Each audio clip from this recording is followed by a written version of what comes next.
Summary of Negotiate Your Way to Riches. How to Convince Others to Give You What You Want. By Peter Wink. The first steps. Approach negotiations strategically by planning in detail how to get what you want. Set up your tactics, the deliberate steps you are going to take to put your plan into action. Understand your leverage, the advantages that will help you convince the other side that you bring more to the table than they do. Everything in life is an opportunity to negotiate, if you develop a negotiator's mindset. That involves taking 4 simple steps. 1. Recognize negotiating opportunities, they are everywhere. You can even negotiate in the bookstore or the grocery store. Author Peter Wink negotiated a deal from his hair stylist to come at a set time for a set price. You can negotiate with a mechanic to fix your car at his home for a better price. 2. Visualize yourself as a skillful haggler. You have to believe that you are a negotiator to become a negotiator. 3. Tell yourself that you can win every time you negotiate, believe it. 4. Practice negotiating, use your skills every day. Gathering information. To negotiate effectively and successfully, you need to know everything about your own situation and that of the other side. As strange as it sounds, you should carefully collect data about your own motivation, logic, financial resources, and so on. For example, if you are negotiating a purchase, ask yourself how much you can afford, what are you willing to pay, what is your debt situation, does buying this force you to change your lifestyle, are you desperate, never buy in desperation, and do you have the gumption to walk away? Then learn everything you can about your counterparty. Find out. What kind of culture does the negotiator belong to? Every company has a culture. Where does the negotiator really fit in the company? What kind of person is the negotiator? It's okay to be an amateur detective. What does the company want? What does the individual negotiator want personally? What is the company's reputation? The individual negotiators? What is your counterparty's financial condition? What will your counterparty lose by walking away from your business? You can collect intelligence on your counterparties from public documents, such as annual reports, or through private channels. Call employers, friends, industry experts, business associates, customers, competitors, anyone you can think of who might have information. You don't have to lie or misrepresent yourself. Many people are quite happy to talk, even if there's nothing in it for them. Trust. The single most important thing you need in a negotiation is trust. To get the other side to trust you, take these steps. Always do what you say you will do. This establishes a track record of credibility.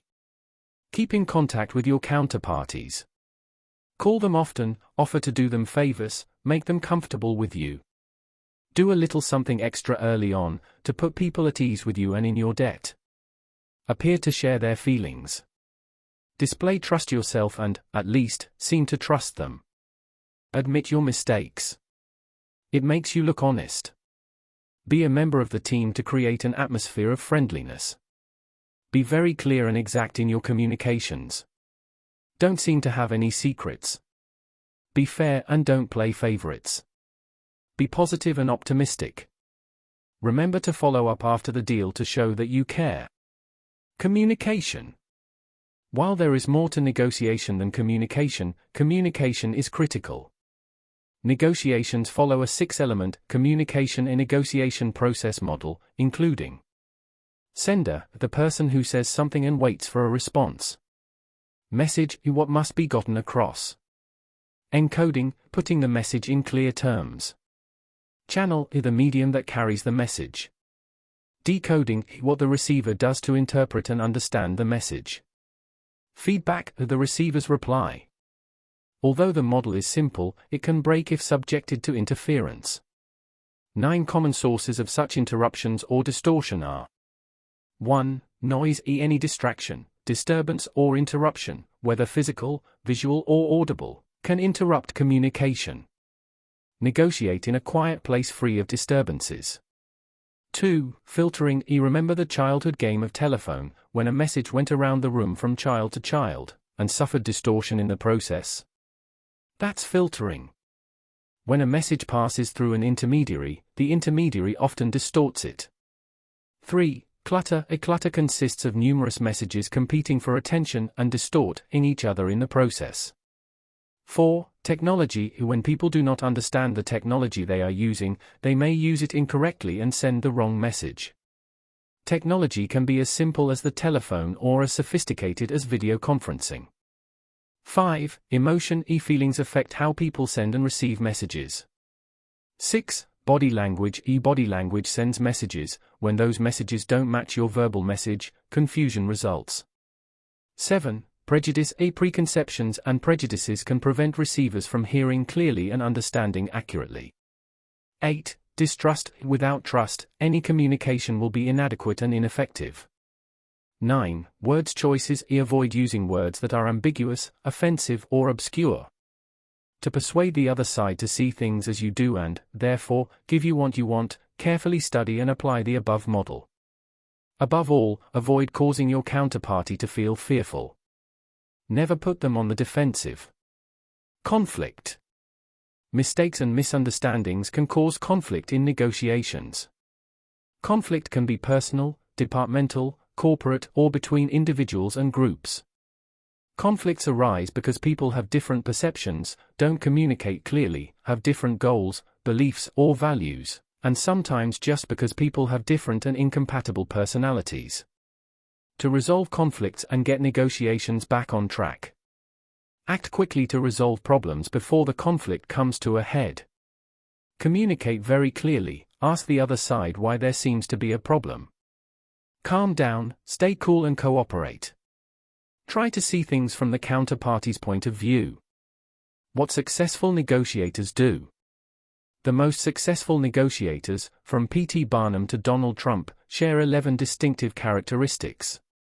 They really believe they will win whenever they go into a negotiation. They have strong inquisition skills. They set clear goals. They think strategically, with plans and fallback plans. They make clear, sharp, firm decisions. They visualize success. They are firm but not unbending. They keep a steady, even temper. They are persuasive. They focus on people and relationships. They know the details. Successful negotiators also use similar tactics to gain an edge. They keep negotiations on their own ground whenever possible, because doing so allows them to control the physical space and environment.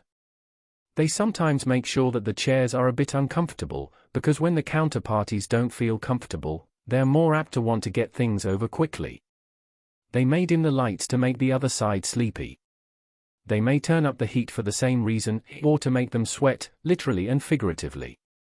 Keep a respectful distance from your counterparty. Moving too close may put people on the defensive. A distance of 4 to 12 feet is appropriate. Watch body language and facial expressions for important clues. For example, watching how someone moves can tell you if they are confident or diffident. If people stare fixedly at you, look away or ask some idle, irrelevant question to break their concentration. People who smile excessively or not at all, or who can't meet your eyes, may be liars. Remember that money isn't everything.